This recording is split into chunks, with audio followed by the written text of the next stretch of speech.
What's going on, friends and fans? Dohrn here, your friendly neighborhood sales coach, and this week we're talking about goals and maybe some goals that might be just a little bit too high. This next listener question came from Rhonda up in Michigan. Hey, Rhonda from Michigan. I've got family up in Michigan, so we're big fans of Michigan. My goals, Ryan, are way too high. They are unrealistic. I'm not going to meet them. I am very, very discouraged. What do I do? So, Rhonda, first, there's a lot of things that all of us have in common as salespeople. First, most of us have goals. Most of the time, those goals are typically set by somebody else. So if we don't get involved in the process, we're always going to just be delivered those goals, and then we just kind of have to run with it. And it can be a little bit frustrating and discouraging.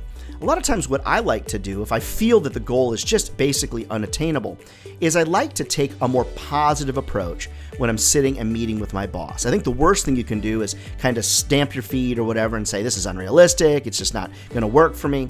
I think I would take more of an approach like this. Maybe you talk to your supervisor and say, first and foremost, I really like working here.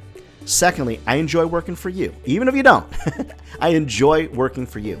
But I have a concern. And my concern is my goal is so high that I'm pretty sure I'm not going to reach it based on what I'm seeing in my forecast. And so if I keep missing my goal, not only are you going to be upset with me, but it's also real discouraging to me. Is there something we can do? Could we talk about where the goal came from? Can we look at my forecast? Can we kind of talk about it? Because I want to create a winning scenario for me, which ultimately means a winning scenario for you and the company as well. A lot of times there's just not enough dialogue with salespeople. So those of you that are in sales leadership that might be listening to this tip, get your salespeople involved. Get your team involved in the setting of goals.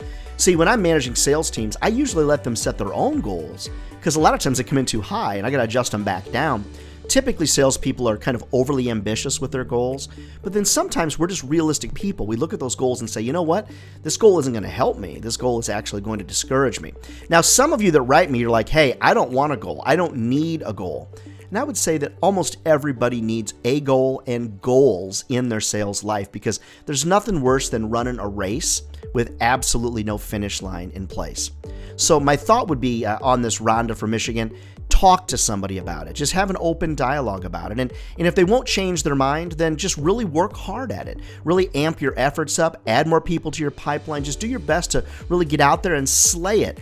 And in the end, at the end of the year, if you just feel like I just can't do it, it's not possible, I've tried everything, then maybe it's time to look for somebody else that maybe might be a better manager or something like that. But my encouragement would be try to have an open dialogue with a supervisor that you have currently right now. And then also, don't forget, Rhonda, use all the tools that are there. Watch all these videos. Use your CRM. Make sure your patterns are really great. I mean, because you never know. You might just blow the doors off your goal, Rhonda. You just never know. I hope that's helpful to you, Rhonda.